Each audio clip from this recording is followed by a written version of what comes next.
فضل زمانا على زمان كما فضل مكانا على مكان وإنسانا على إنسان ونشهد أن لا إله إلا الله وحده لا شريك له ونشهد أن سيدنا وسندنا وحبيبنا وطبيبنا وطبيب قلوبنا وأولانا ومولانا محمدا عبده ورسوله صلى الله عليه وعلى آله وأصحابه الذين قاموا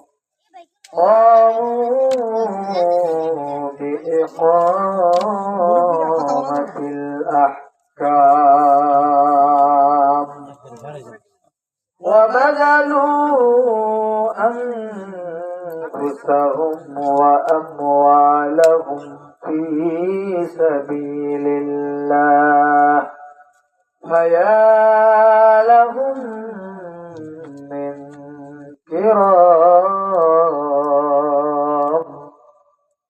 وسلم تسليما كثيرا كثيرا أما بعد فإن الله تعالى قد أمر بالتفكر والتدبر في مواضع لا تحصى من كتابه المبين وأثنى على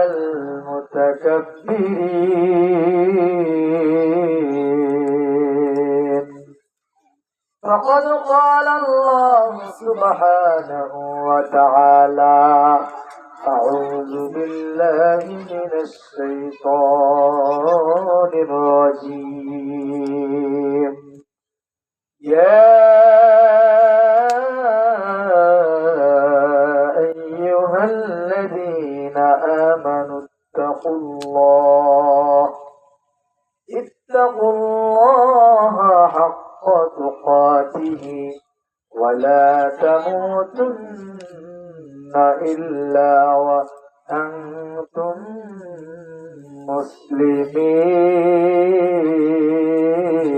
مسلمين وقد قال رسول الله صلى الله عليه وسلم إن الجنة تشتاق إلى 5 نفر تالي القرآن وحافظ اللسان ومطعم الجيعان ومكسي العريان ومن صلى على حبيب الرحمن إن الله وملائكته يصلون على النبي يا أيها الذين آمنوا صلوا عليه وسلموا تسليما شغل الشريف اللهم صل على محمد وعلى آل محمد كما صليت على إبراهيم وعلى آل إبراهيم إنك حميد مجيد اللهم بارك على محمد وعلى آل محمد كما باركت على إبراهيم وعلى آل إبراهيم إنك حميد مجيد بلغ العلا بكماله كشف الدجى بجماله حسنت جميع خصاله صلوا عليه وآله بلغ العلا بكماله كشف الدجى بجماله حسنت جميع خصاله صلوا عليه وآله رہے میرے مسکن حوالی کعبہ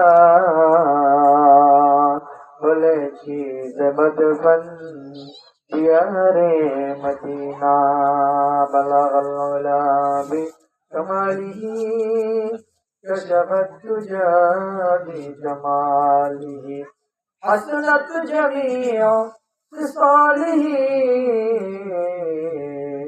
صلوا عليه وآله ہے قدر نبی مصطفیٰ رو کی عاقب ہے کہتے کہ صبح شم يا أمتي بلغ العلا بكماله كشف الدجى بجماله حسنت جميع خصاله صلوا عليه وآله عرب পরে মক্কার নগরে সেটায় মা আমিনার ঘর খোদার করুণায় কৌসার হয়ে জোরসে সেটায় বারংবার বালাগাল উলা বিকামালিহি كشفت الدجى بجماله حسنت جميع خصاله صلوا عليه وآله سلموا يا قوم بل صل على صدر الأمين مصطفى ما جاء إلا رحمة للعالمين সকল জিকির করি লা ইলাহা ইল্লাল্লাহ লা ইলাহা ইল্লাল্লাহ লা ইলাহা ইল্লাল্লাহ লা ইলাহা ইল্লাল্লাহ লা ইলাহা ইল্লাল্লাহ লা ইলাহা ইল্লাল্লাহ জোরে লা ইলাহা ইল্লাল্লাহ লা ইলাহা ইল্লাল্লাহ লা ইলাহা ইল্লাল্লাহ আকাশ হতে চাঁদ নেমেছে মা আমিনার কোলে আধার রাতে উঠলো যেন চাঁদের চিরাগ জ্বলে লা ইলাহা ইল্লাল্লাহ লা ইলাহা ইল্লাল্লাহ লা ইলাহা ইল্লাল্লাহ লা ইলাহা ইল্লাল্লাহ মুহাম্মাদুর রাসূলুল্লাহ।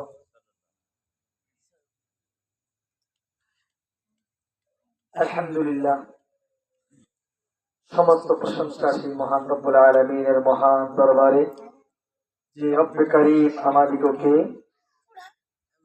আজকের এই রজনীর জন্য অত্র এলাকার মধ্যে সর্বোচ্চ শ্রেষ্ঠ স্থান জালিসুর রহমান বেহেশতের বাগানে আসার এবং বসার তৌফিক দান করেছেন। এই জন্য আমরা রব্বে কারীমের দরবারে আলিশানে কালিমাত শুকর আদায় করি, সকলেই বলি আলহামদুলিল্লাহ। বিশ্ব মানবের সামগ্রিক কল্যাণ সাধনের জন্য হয়েছিল যেই পয়গম্বরের আগমন, যার প্রতিটি কথা, যার প্রতিটি কাজ, যার প্রতিটি সমর্থনের বিস্তারিত বিবরণ আজও হাদিস শরীফের কিতাবের পৃষ্ঠায় পৃষ্ঠায় সংরক্ষিত। ঠিক কিনা ভাইরা আমার?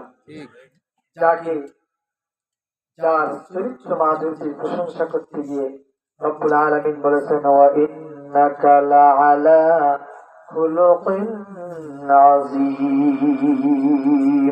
হে রাসূল, আপনি হচ্ছেন সর্বশ্রেষ্ঠ সর্বোৎকৃষ্ট চরিত্রের অধিকারী। সুবহানাল্লাহ। যাকে রহমত বলে ঘোষণা করে আল্লাহ পাক বলেছেন, ওয়া মা আরসালনাকা ইল্লা রাহমাতাল লিল আলামিন।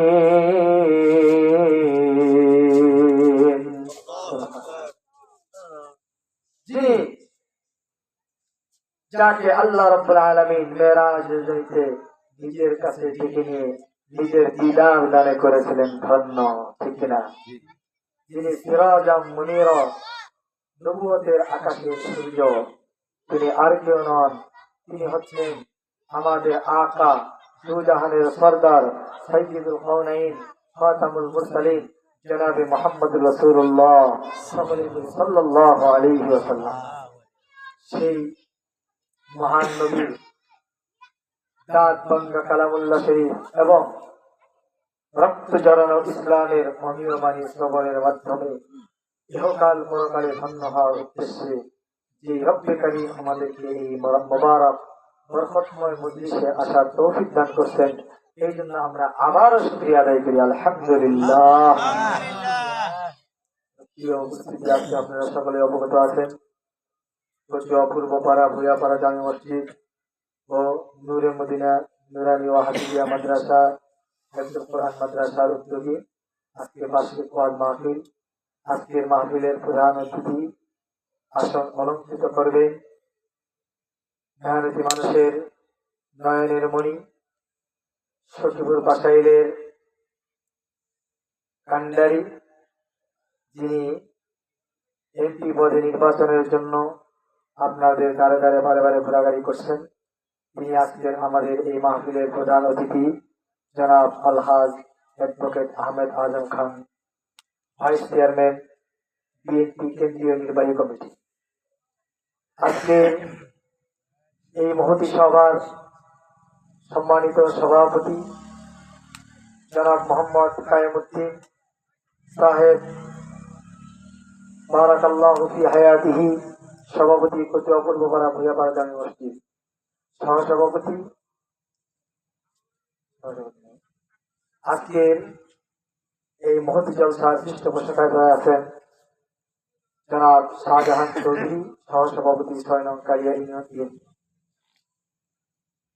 আজকের প্রধান অতিথি আলহাজ হযরত মাওলানা কারি মাকসুদুর রহমান সরকার, খতিব দক্ষিণ কবিরপুর বাইতুল হাসান জামে মসজিদ সাভার। দ্বিতীয় বক্তা হাফেজ কারি মাওলানা মোহাম্মদ শহীদুল ইসলাম মাহমুদি, ইমাম ও খতিব কচি অপূর্বপাড়া ভুইয়াপাড়া জামে মসজিদ ও মুহতামিম নূরে মদিনা নুরানি ও হিফজুল কোরআন মাদ্রাসা। সম্মানিত হাজিরিন, আমরা যে মজলিসে বসেছি, এই মজলিসকে হাদিসের ভাষায় বলা হয় মজলিসে ফিকহ, অর্থাৎ দ্বীনি ইলমের আলোচনার একটি মজলিস। এই মজলিস খায়রুম মিন ইবাদাতি 60 সানা, রব্বে কারীমের কাছে 60 বছরের বেরিয়া নফল ইবাদতের চাইতেও বেশি উত্তম। সুবহানাল্লাহ। বন্ধুগণ আমার, এই মজলিস কিয়ামতের কঠিন দিনে আল্লাহর কাছে সাক্ষ্য দিবে এই জায়গা, হে আল্লাহ, আমার এই স্থানের মধ্যে বসে আপনার বান্দারা দিন শিখেছিল, দিনে আলোচনা শুনেছিল, আমলের কথা শুনেছিল এবং আমল করেছিল। আজকে তাদেরকে নামাপ করা পর্যন্ত আমি এই স্থান ধ্বংস হব না। সুবহানাল্লাহ। এটা এমন একটা মজলিস, নেকের সংস্পর্শের মজলিস। صحبت صاف লেহতরা সালেহ কুনাদ সহবরে সহবতে তালেহ কুয়া তালেহ কুনাদ। যদি কোনো ব্যক্তি নেক লোকদের সহবত সংসর্গ গ্রহণ করে সে নেককার হয়ে যায়, ঠিক কিনা? আর যদি কোনো ব্যক্তি বদকার লোকের সহবত গ্রহণ করে, সংসর্গ গ্রহণ করে, সে তার মতোই হয়ে যায়। হযরত মাওলানা শেখ সাদি রাহমাতুল্লাহ আলাইহি উনার কিতাবের মধ্যে লেখেন, উনি একবার বাথরুমে গেছেন গোসল করার জন্য। দেখেন বাথরুম থেকে খুব সুঘ্রাণ বের হয়ে আসছে। কোথা থেকে সুঘ্রাণ বের হয়? ফুলের গ্রান, অথচ এখানে আশপাশে কোনো ফুলের গাছ নাই। এই গ্রান থেকে আসে। তিনি দেখতে দেখতে খেয়াল করলেন ওই গোসলখানার কর্নারের মধ্যে একটা ইটার টুকরা, মাটির টুকরা পড়ে আছে। ওই টুকরাতে হাতে নিলেন, হাতে নিয়ে নাকের মধ্যে লাগাইলেন। দেখলেন ওই মাটির টুকরা থেকে এরকম মৌ মৌ ফুলের সুঘ্রাণ বের হচ্ছে।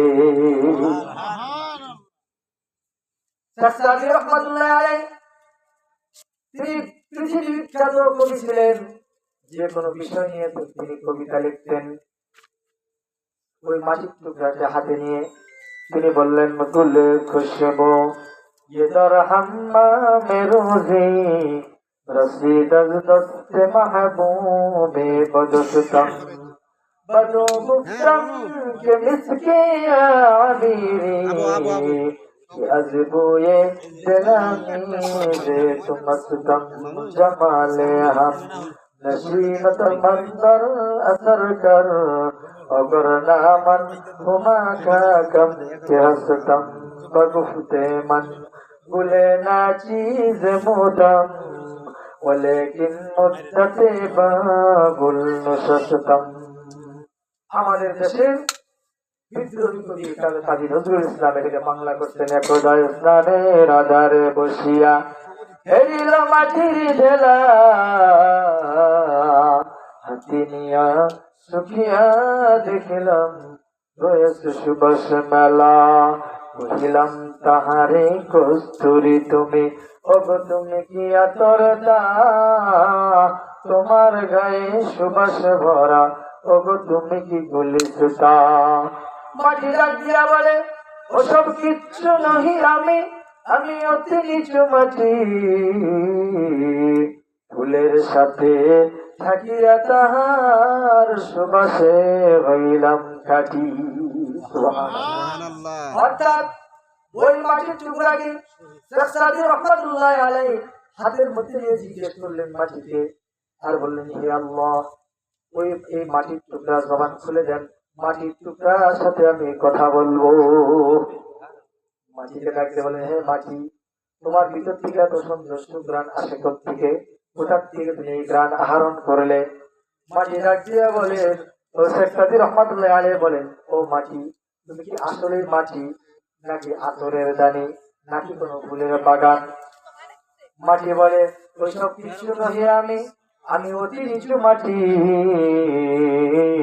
ওইসব কিছু আমি না, আমি হলাম মাটির টুকরাই, কিন্তু ফুলের সাথে থাকিয়া আমি সুবাসে হইয়াছি খাটি। অর্থাৎ আমি দীর্ঘদিন পর্যন্ত একটা সুঘ্রাণময় ফুল গাছের নিচে অবস্থান করতেছিলাম, ওই গাছের ফুল থেকে থেকে আমার উপর পড়েছে, আর ওই পতিত ফুলের ঘ্রাণ আহরণ করে এখন আমি নিজেই সুঘ্রাণময় হয়ে গেছি। একটা মাটির টুকরা যদি ফুলের সাথে সম্পৃক্ততার কারণে তার ভিতর থেকে সুঘ্রাণ বিচ্ছুরিত হয়, সুঘ্রাণ যদি বিচ্ছুরিত হয়, তাহলে আল্লাহওয়ালা আল্লাহর মসজিদ মজলিসে, আল্লাহ রাসূলের মজলিসের মধ্যে বসলে, দ্বীনি মজলিসের মধ্যে বসলে অবশ্যই এর একটা প্রভাব দিলের মধ্যে ফেলবে কি ফেলবে না ভাইরা আমার? এই জন্য আমরা যারা এখানে এখন আসতে পারি নাই, মেহেরবানি করে চলে আসি। প্রতিদিনই তো ঘোরাফেরা করা যাবে, চাষতলে আড্ডা দেওয়া যাবে, কিন্তু এমন একটা মজলিস কিন্তু প্রতিদিন হবে না। হাজার হাজার টাকা খরচ, ঠিক না? এইখানে যদি আমরা কিছু অর্জন করে না দিতে পারি, তাহলে ব্যর্থতার গ্লানি আমাদেরকে ঘিরে ফেলবে, ঠিক না ভাইরা আমার? বন্ধুগণ আমার, আমি আপনাদের সম্মুখে কুরআনুল কারীমের একটি আয়াত তেলাওয়াত করেছি, ইয়া আইয়ুহাল্লাযীনা আমানুত্তাকুল্লাহা হাক্কা তুকাতিহ। হে ঈমানদারেরা, তোমরা আল্লাহকে ভয় করো, ভয় করার মতো ভয় করো, যেরকম ভয় করা দরকার।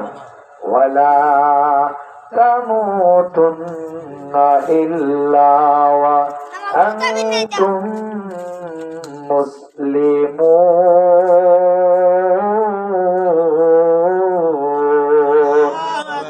ততক্ষণ পর্যন্ত তোমরা মৃত্যুবরণ করো না, যতক্ষণ পর্যন্ত তোমরা প্রকৃত মুসলমান না হতে পারবে, ততক্ষণ পর্যন্ত মরবে না।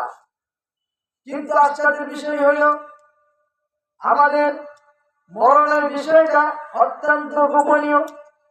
ঠিক কিনা ভাইরা আমার? পৃথিবীতে অনেক বিষয় রয়েছে ওপেন, আল্লাহ পাক ওপেন করে দিয়েছেন, কিন্তু মৃত্যুকে আল্লাহ পাক গোপন করে রেখেছেন, যাতে করে বান্দা মৃত্যুকে বেশি বেশি স্মরণ করে আর ভয় করে, কুসুম যেন আমার মৃত্যু চলে আসে। ঠিক না? এই জন্য দুনিয়ার মানুষ অনেক কিছুকে অস্বীকার করতে পারে, ধর্মকে অস্বীকার করতে পারে, ধর্মীয় কিতাবকে অস্বীকার করতে পারে, ইবাদত বন্দেগীকে অস্বীকার করতে পারে। ঠিক না? এক এক ধর্ম অবলম্বীদের এক এক মত, এক এক ধর্ম অবলম্বীদের এক এক পথ। কবি বলছেন, বিশ্বের যত বনি আদম শোনো দিয়া মন, বিশ্বের যত বনি আদম শোনো দিয়া মন, হাজার স্রষ্টা নয় তো সৃষ্টির স্রষ্টা যে একজন। স্রষ্টা নিয়েও মতভেদ আছে, কেউ বলে 3 জন খোদা, কেউ বলে 1 জন খোদা, কেউ বলে 33,000 খোদা। ঠিক কিনা? এই জন্য বলেন, হাজার স্রষ্টা নয় তো সৃষ্টির স্রষ্টা যে একজন। কেউ বা মানে বাইবেল, আবার কেউ বা মানে গীতা, কেউ বিশ্বাসী 3 খোদাতে, আবার কেউ বা 33 কোটি দেবতা। ঠিক না? এক খোদাতে বিশ্বাস করে বিশ্বের মুসলমান, তাদের কাছে প্রমাণ আছে পবিত্র কোরআন। আমার আল্লাহ সত্য, নবী সত্য, সত্য যে কোরআন।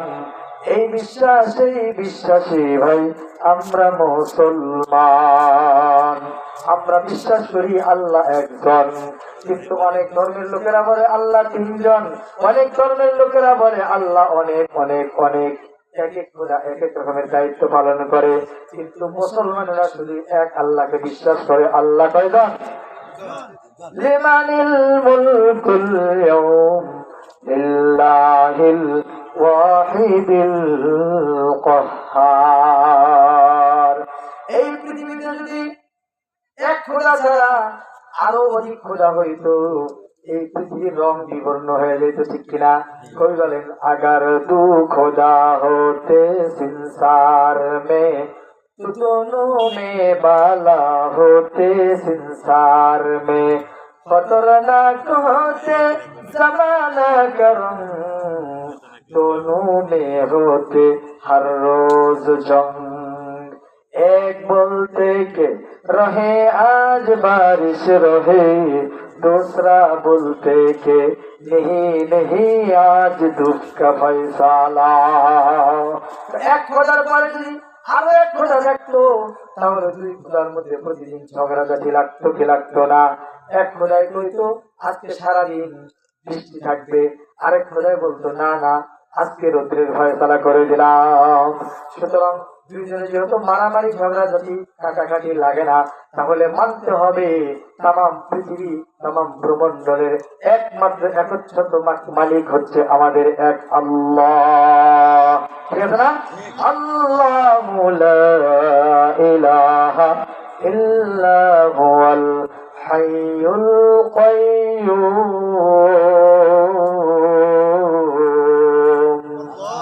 আল্লাহ হচ্ছেন তিনি, যিনি ছাড়া কোনো মাবুদ নাই, তিনি চিরঞ্জীব, সদা বিদ্যমান। ঠিক কিনা ভাইরা আমার?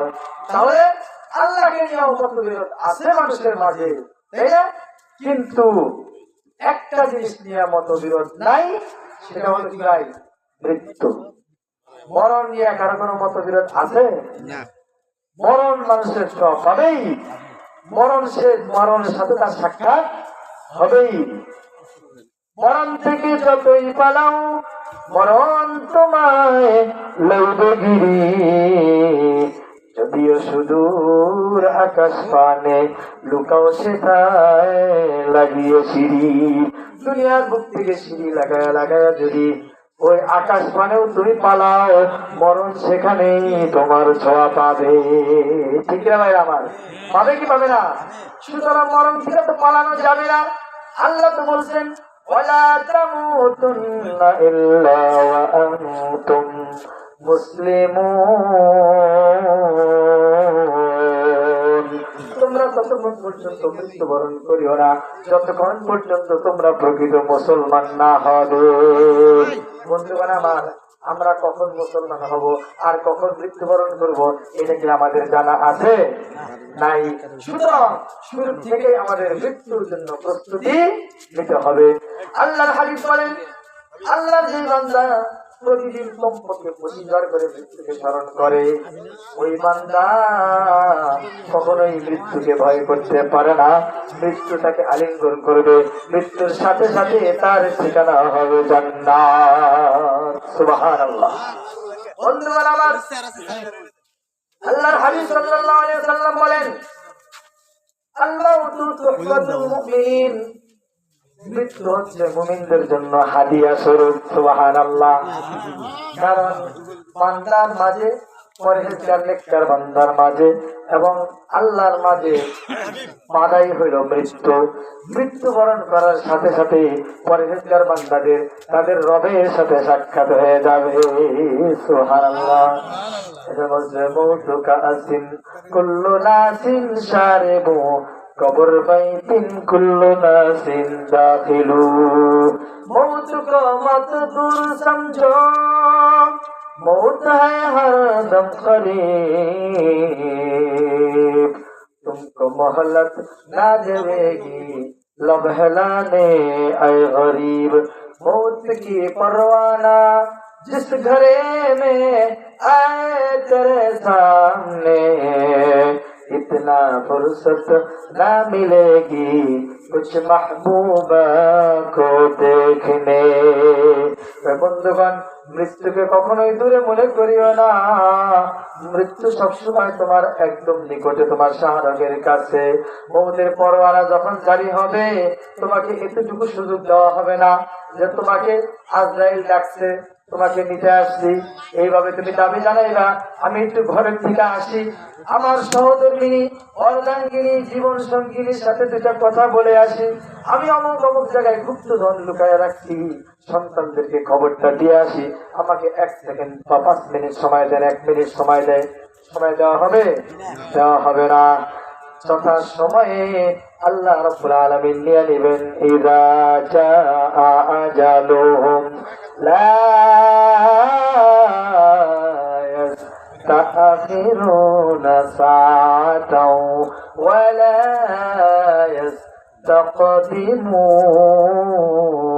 ইস্তাকদিমুন।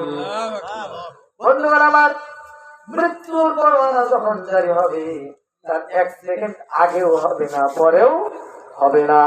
দুনিয়ার যত সমৃদ্ধশালী আপনি হন না কেন, 7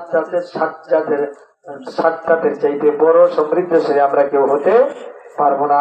এত সমৃদ্ধশালী ছিল, এত প্রভাবশালী বাচ্চা ছিল।